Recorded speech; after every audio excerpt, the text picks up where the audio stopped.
Should an extinguisher replacement become necessary due to discharge, low pressure, or damage, we will show the steps necessary to complete a replacement.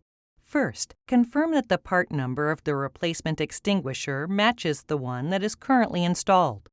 Secondly, confirm that the extinguisher has been discharged by examining the pressure gauge on the side.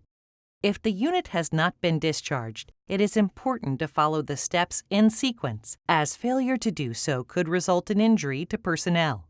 First, disconnect the electrical connection at the plug, located approximately 6 inches from the valve. Once this wiring is disconnected, the chance of an unintentional discharge is greatly reduced.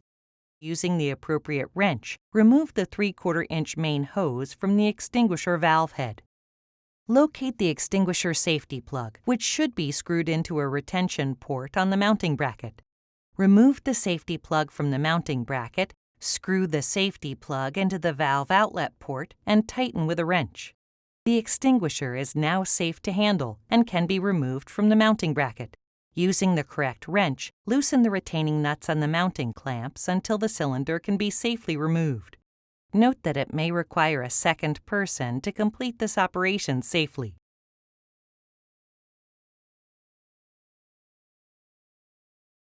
Reinstall the new cylinder using the existing mounting clamps. Using the appropriate wrench, tighten the retaining nut on the clamps to 19 foot-pounds or 25 newton-meters of torque. Remove the safety cap from the main discharge port and install in the retaining boss on the mounting bracket for safekeeping. After ensuring that the discharge lines are clean of any debris or old agent, reinstall the 3/4-inch main discharge hose into the extinguisher discharge port using the correct wrench. Tighten to 150 newton-meters of torque, which is equal to 110 foot-pounds.